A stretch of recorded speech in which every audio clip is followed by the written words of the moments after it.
We need to talk. Think about that phrase for a second. When did it stop being, just a simple statement, a way to connect and start feeling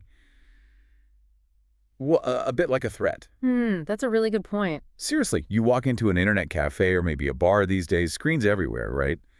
And you could almost think actual speech is becoming obsolete. Or even just striking up a conversation, say, on a bus with a stranger. Yeah, it feels surprisingly uh, daunting sometimes. It really does. And we're living in this so-called communication age, We've got more ways than ever to connect, technically. Mhm. But yeah, a lot of us feel increasingly kind of time poor Right. and strangely disconnected from the actual here and now. It's a total paradox. It is. Our devices, they bring us together in one way, but they just as easily keep us apart in another. Okay, let's unpack this then, Yeah. because today's deep dive is all about something surprisingly complex and, well, vital.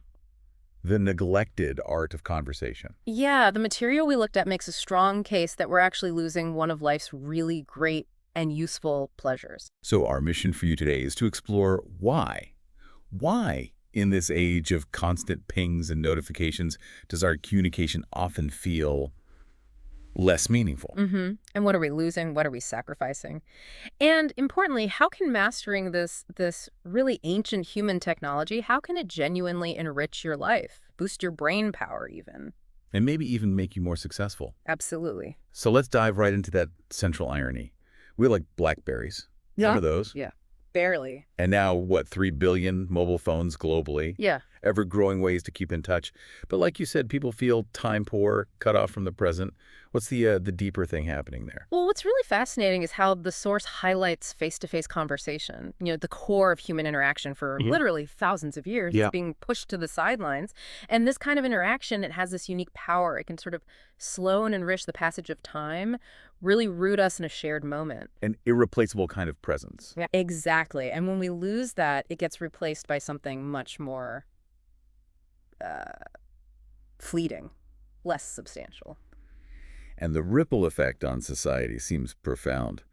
A lot of our modern 21st century delights are pretty individualistic, aren't they? They really are. They seem to narrow our horizons and, as the research put it, constrict our social arteries.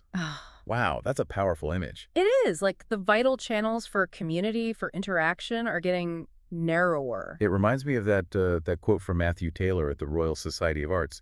He was quite blunt, asking why the internet is so good for, well, he said, wankers, gamblers, and shoppers, Right. but not so good for citizens and communities. That's a pretty stark take. It really is, and it raises a big question. What happens to our social confidence when that face-to-face stuff dwindles? Yeah, what does happen? Well, the material suggests it really saps our confidence. More people just say nothing because they're afraid of saying the wrong thing. So you might think you're just being shy. But to others, you might accidentally come across as, well, the source says arrogant, selfish, and idle. Ouch. Coach is right. Yeah. And there was that observation from Hannah Arendt, the philosopher, Oh, yeah. about how rising rudeness seemed to coincide with science, leaping way ahead of human intelligence. Yeah. Like there's a disconnect between our tech smarts and our social skills. That's worrying, but also really insightful. Okay, but here's where it gets really interesting. Because the benefits of conversation, they go way beyond just, being polite. It's actually a cognitive powerhouse. Absolutely. The research says conversation is brilliant at both polishing thoughts and frothing up new ones. Frothing up new ones. I like Me that. too. It's not just about sharing info. It's like a real-time mental workshop. The back and forth refines your ideas, sparks totally new ones you wouldn't get to alone. That's where serendipity happens, right? Those happy accidents of discovery. Exactly. And think about this censoring what we might just call gossip, whether it's around the water cooler or even in emails. That can actually dull a business's cutting edge. Because sometimes information flows best through those informal stories, not just formal reports. That's counterintuitive, but it makes sense. And there's some amazing real-world examples. Like the Puerto Rican Tobacco Company. Yeah. They paid a cigar roller just to read papers aloud, chat, clown around. And productivity went up. And morale, too. Just because that shared conversation made the environment better. Wow. Or Paul McCartney. He loves talking to his audiences. Says it helps him remember stuff that I'd forgotten for 30 years just by explaining things out loud. That spontaneous verbal thing. It triggers recall in a way just thinking doesn't. And then there's Alice Hurst Summer. Incredible story. A 103-year-old concert pianist. Holocaust survivor. And she put her sharpness down to her social life. Her fizzing social life, yeah. Said it was good for the brain, better than 100 pills. That's amazing. And she linked her skill in conversation directly to listening. Said, chamber music is a discussion with your partner. You have to listen. What a great analogy. That really hits home, doesn't it? Conversation and cognitive health. The research even mentioned that study of geriatric nuns. Oh, right. Finding that basically gunky brain cells don't equate with dementia. Not if the nun stays chatty, happy, and active. So keeping that social life buzzing, engaging in conversation, it's not just pleasant, it might actually be protective for the brain long term. It seems so. A really accessible, enjoyable form of cognitive protection. It shows how tied together our social well-being and brain health really are. That's a huge takeaway. And it's not just intellectual stuff, is it? It's emotional, social. Healing, even. The material talks about how conversation can heal us. Kids with talkative parents tend to have higher IQs, better social skills. They learn how to make connections. Exactly. And in cultures where talking is really central, apparently depression remains a dictionary term, which is quite a statement. Wow, okay. And conflict resolution. Diplomacy. Big connection there, too. Good conversationalists, the research says, are better at seeing other perspectives. So, fewer destructive arguments. Less of that either thinking. Precisely. They don't live in that black and white universe. Yeah. And remember, Sir Kinahan Cornwallis, the diplomat in the Middle East, Building the Kingdom of Iraq. he stressed the proven value of personal contacts and friendships. It's about building those bridges through talk. It really boils down to a fundamental human need then. Doesn't it? We're described as lonesome animals, trying to be less so. Conversation gives us our humanity, makes us ready men, as Francis Bacon put it. And the decline in just everyday courtesy, ignoring a hello, everyone glued to phones. It highlights that urgent need to reawaken nerve endings, doesn't it? To re-engage. It feels like we're losing touch with something really essential. Okay, so if this communication age is paradoxically making us feel less connected, and conversation is this powerhouse, how do we actually do it better? Where do we start? Well, the sources point to some basements, building blocks, greetings, introductions, and yes, small talk. Small talk. Let's start with greetings, though. Rule 1. Greetings spark connections. Simple, but crucial. No word costs less or counts more in a conversation than hello. The material used that example of London, right? How unsettling it feels if someone doesn't return a greeting. Yeah, it really crystallizes how important that first step is for wiring conversation for sound. It creates the initial channel. And messing up that greeting can really put people on guard. It can. And interestingly, the truly charismatic people, the ones who make you feel instantly comfortable. Yeah. What's their secret? They have eyes only for you. They're not showing off. They're genuinely engaged from the first moment. It's about presence, not performance. That really matters when you're navigating new situations, like arriving late to a party or an office thing where you don't know many people. That feeling, like staging a burglary, the source called it. Exactly. Induces instant lockjaw. The pressure just shuts you down. Which brings us right to small talk, which, let's be honest, often gets a really bad name. Definitely. Lord Chesterfield back in 1751 called it trivial, stunted conversation. But this deep dive clarifies it's neither a synonym for trite nor about scaling topics to a set size. It's actually essential. Essential how? It can be the warm-up, the preamble. It's vital for networking. It can be social gossip in a good way. Or honestly, just a fun, frivolous end in itself. It's the entry point. But it is challenging. So usually with strangers, it can feel pointless sometimes. It's quick fire. Demanding, yeah. And you're putting yourself out there, right? Offers are rejected. We feel rejected, like a weird striptease cum beauty contest. That's quite a description. No wonder Lady Florence Bell's book of conversational openings and endings apparently failed. You can't really script this stuff. You really can't, which is why Rule 2 is key. Artful small talk is the social compass. Okay, the social compass. How so? It guides you in those new interactions. Its real honor, the source says, is in paying others the compliment that they're worth talking to. That's a nice way to put it. And its power. Sparking the everyday magic of intimacy. Creating that first link, it helps us escape self-consciousness, acts as that gateway to maybe finding a deeper connection. So if small talk is the compass, listening must be the map or the ground. Maybe the ground beneath our feet, yeah. The source calls listening the Cinderella art. Cinderella art. Yeah, little studied, scarcely taught, but it activates intelligence. The evidence is compelling. Think about infants just snatching up words. While deaf children without sign language can struggle developmentally. Exactly. Listening isn't passive. It's an activity that actually wires the minds. Rule 2 then. Listening is the mother of relating. Perfect. Think about Motherese baby talk. That's the very first feedback loop, isn't it? Right. And studies show infants of depressed mothers who tend to use lower-pitched, less frequent sounds, they struggle more. It shows how vital that responsive listening is right from the start. Connection begins with being heard. And they're responded to. Yeah. And the flip side, the material calls bad listening a pervasive social blight. Oof. Harsh, but maybe true. It even links it to attention deficit disorder, suggesting kids in less distracted times maybe saw and learned more of these skills. A sign of our times, perhaps. And listening isn't just about the words, is it? Not at all. Those studies were fascinating. The football results won. Listeners could tell the outcome just from the announcer's tone before the score was even given. Wow. And the surge in patience study. Tone alone predicted malpractice suits.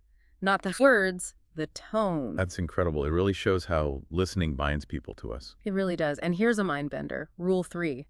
Listening is the mother of invention. We make it up as we go along. Make it up. How? Well, our memory is mostly short-term, right? So listening is inherently creative.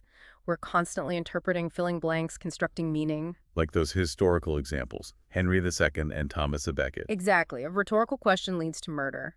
Or Kingsley Amis saying, "I hit my son with a hammer." Which was about hitting his own thumb with a hammer while his son was there. Right. Total misunderstanding based on how it was heard.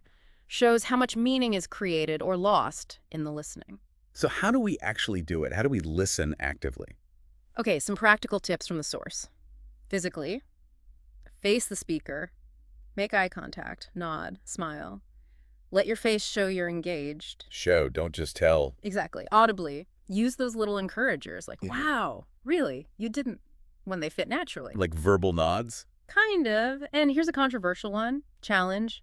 Never interrupt. Really? Don't interrupt. Well, the argument is good interruptions actually aid the flow. Clarifying, encouraging, maybe pushing the thought forward gently, not just cutting someone off. Okay, strategic interruption, I get that. And Rule 6 highlights a key virtue. Good listeners share. Imaginative hospitality. Imaginative hospitality. What's that mean? Basically, genuinely trying to step into the speaker's shoes, understanding their perspective, even if you don't agree.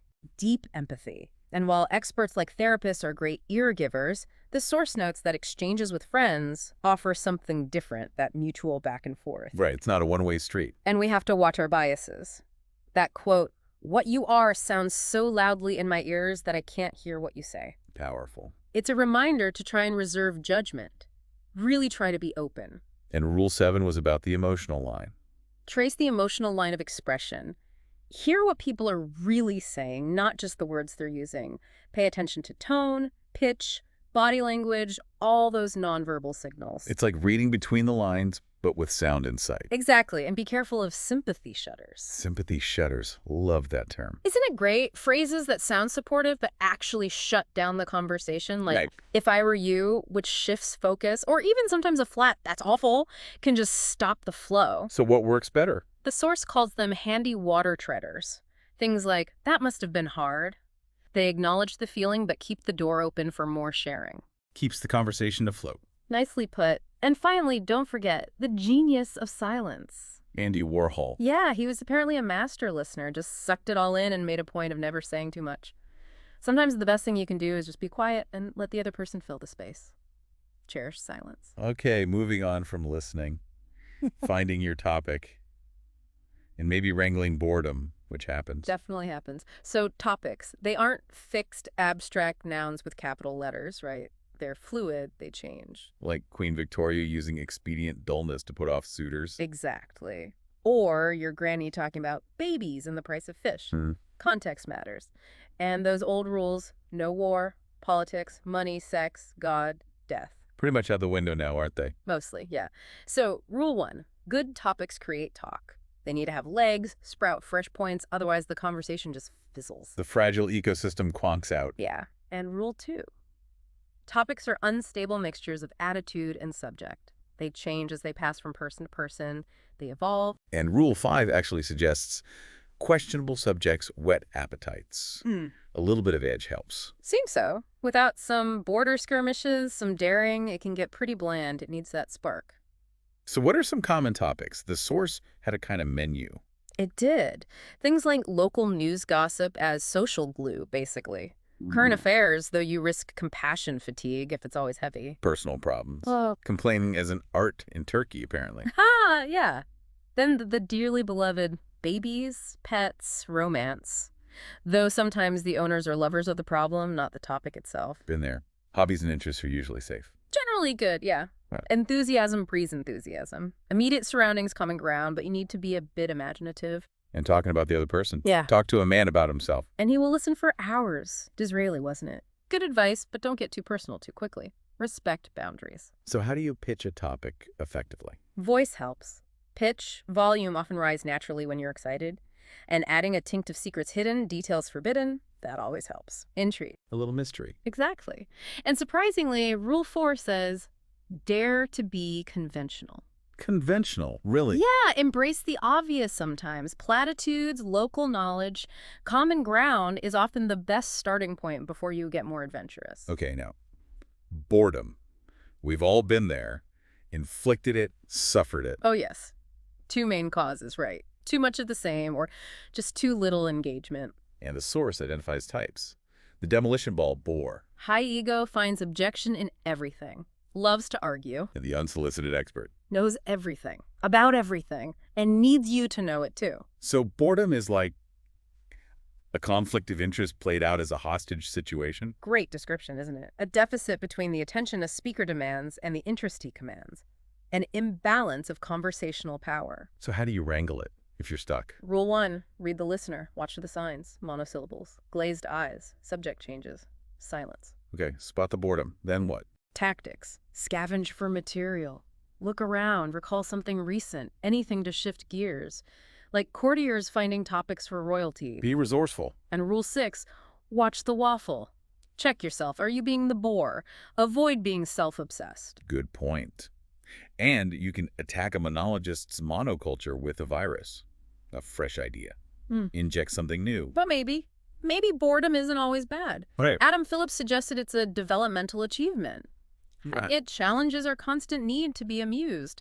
Maybe it prompts us to find deeper meaning rather than just surface stimulation. Something to think about. Definitely something to think about. Okay, let's talk nuances.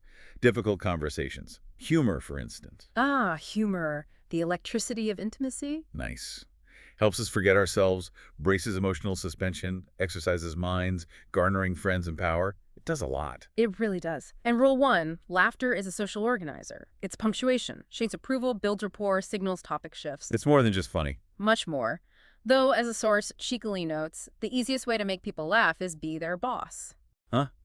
True. Social position plays a role. It does. For better delivery, use economical, vivid language, visual stuff, act out stories a bit. And if you mess up, drop a clanger. Just own it lightly. Is it time to talk about the weather yet? Or if you're nervous, don't worry about my wobbly voice. I'm just terrified. Self-deprecation helps. Good rescue tactics. What about that CYBI bore, the can you believe it person? Oh, them. Always imposing their reaction on you. The advice. Take the floor with a better story. Because they're so busy telling you how to feel, they never learn what actually interests you. Turn the tables. Okay. Truth, lies, perception, tricky territory. Very. The material contrasts saving lies, little white lies for kindness with the modern obsession with sharing everything, sometimes using home truth as an excuse to bully. Yeah, there's a difference. And our perceptions, they're like glass we keep bumping into, hard to see clearly. And memory, unreliable, imaginative acts. We rewrite history constantly. So, Rule 3. We're biased to believe and tell convenient truths. We edit to make ourselves look good, feel right. Deep down, we long to be right. And Rule 5 is really provocative. A good lie may mean sincerely well. Okay, unpack that. A good lie. It challenges the simple view of truth. Suggests that sometimes a lie told with genuinely good intentions protecting feelings, keeping the peace, might actually be, well, functional, even ethical in context. That connects to Bernard Williams's idea of truth's dual nature. Sincerity versus accuracy. Exactly. And good manners often step in to navigate the conflicts between the two. The source also flags common reasoning errors, fallacies like begging the question or using a bogus analogy, things that derail logical talk. Good things to watch out for. Now, Yeah. waging a word war, or the shut-up shop, handling conflict gracefully. Keyword, gracefully. Just letting rip is a loser's game. The goal is the clever rejoinder that muzzles the opposition with wit, not just volume. Like William Hayes' response. When someone jabbed he was alone, he just said, he's not alone anymore. Perfect, straight reversal, turns the attack right back. Elegant. So what are some tactics for these situations? Lots. Killing kindness, disarm an attacker with excessive niceness. Invert, find the positive in their negative comment about you. Turn weakness into strength. Prick the pompous with understatement. Use ironic praise. Or take them on a journey. Show them the consequences of their attitude, like Clint Eastwood did with David Geffen. Show, don't just tell again. You can also just distract. Change the subject abruptly. Or, if needed, back to school be childish with silly, absurd aspersions, yogurt pants, cheese brain. Sometimes absurdity is the best defense. Yogurt pants. Yeah. Okay. And that classic exchange. John Scotus and Emperor Charlemagne. Brilliant. Emperor asks, what is there between Sodom and Scottum? A fool and a Scot. And Scotus replies. The width of this table, sire. Using the immediate setting for a perfect, witty put-down. Genius. Love it. Okay, let's bring this into daily life. Love and courtship. How does conversation play out there? Oh, intensely. Romance makes chess of the most humdrum conversation. Every word counts. Flirting is definitely at a premium. And rule 2. The style of approach advertises or masks Yeah. the game being played. It's all in the delivery, the subtext. Totally. The source touches on tactics for pickup lines, love bombing, icebreakers, flattery, saying something surprising to grab attention. And rule 4 is great. You're never sure an artful flirt is flirting, but you should want to be. Isn't that perfect? Doubt is seduction's best friend. Like Jack Nicholson's anti-pickup lines, doing the unexpected creates intrigue. So how do you signal interest? Rule 5. Activate their interest by looking ready to be interested. Show openness. Could be an old signal like asking for a light, or a new one like having a cute dog. The dog is social lubricant. Totally. Or just place yourself in those liminal zones, waiting rooms, queues, coffee shops, where interaction feels more possible. Be available for connection. And rule 6, synchronize your speech. Mirroring their pace, volume, tone a little. It creates that subconscious, delicious sense of having clicked. Building rapport non-verbally. Exactly. And rule 7, exploit rules of engagement. Listening is huge here. Remember the Duc de Richelieu? Women fought duels over him because he listened. Apparently. He just listened intently. Yeah. Powerful stuff. Also, verbalizing the positive using we, direct language, builds intimacy faster. And rule 8 gets philosophical. Imagination feeds romance, feeds attraction, feeds love. Yeah, uncertainty, ambiguity, mystery. They fuel romance. Think Jane Austen. Think Harriet Wilson's memoirs. It's not all spelled out. The gaps are where the magic happens. And it mentioned Gottman's research on arguments and relationships. The 5.1 ratio. You need 5 positive interactions to balance out every 1 negative interaction to keep a relationship healthy. A stark reminder. Hugely important. Okay, what about work, networking? That tension between being professional and being yourself. Big tension. Artful shop talk mediates emotion, information, and power. It's how things get done, how relationships are built. D. Meyer's advice really stood out. Relationships are not determined by the boundaries of your job. It's by who likes you. So true. And face-to-face contact cements those connections in a way emails or calls just can't quite replicate. And gossip at work. It gets a bad rap, but the source says it actually helps. Yeah, it helps knowledge percolate informally. It's like user-friendly training on how things really work, who's who, the unwritten rules. So rule 4 is key. Every communication is a chance to make business easier. Every interaction matters. Keep channels open, keep relationships flexible, keep feelings positive. It all adds up. And prudence is important too. Thinking before you speak. Definitely. That cost-benefit analysis, especially when speaking up about something sensitive, and that networking parable, be good to get good. The generous hosts become gravitational centers. Because they share connections, they offer help freely. And the key belief, if someone interests you, chances are you'll interest them back. Approach with that confidence. Good advice. Lastly, spring cleaning routines. How do we weave conversation back into just daily life? Rule 6, spring clean routines. Simple things. Coordinate schedules so you actually have overlapping time. Share meals consciously. Take walks together. Even run errands together. Create shared moments intentionally. Exactly. And maybe try simpler hospitality. Invite someone for tea. Not a big dinner, less pressure, no expectations, easier connection. Lowers the barrier. And remember, so much of communication transcends language. That telepathy of a shared glance, a twitch of the mouth, the unsaid things. Like Henry James observed with children, they perceive so much beyond words. That richness is there if we pay attention. Okay, so as we bring this deep dive toward its close, the graceful exit, the art of farewell. Also important, don't just shove towards the door, but don't dawdle awkwardly either. Find the smooth ending. How? Gentle tactics, Huh? talking about the next future plans. Arrangements, it naturally rings the knell for now, signals the shift. Using agenda cues works too. Finally, lastly. Yep. Or sometimes after you've discussed deep troubles, it just feels psychologically impossible to go back to light chat. Acknowledge that natural endpoint. So signal the turn. Use words like so, well, or listen. Then state genuinely how much you've enjoyed the conversation.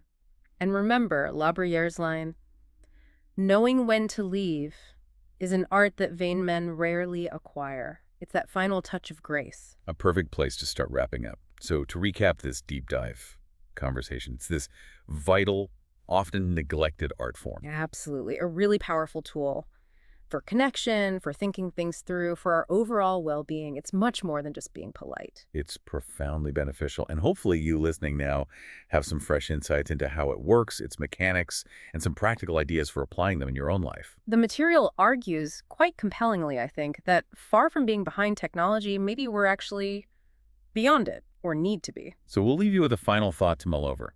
In this world that sometimes feels full of digital noise, maybe shrinking common ground, what conversations will you choose to start, or maybe enhance, knowing their deep power, their power to rebuild connection, spark new ideas, and genuinely enrich your life?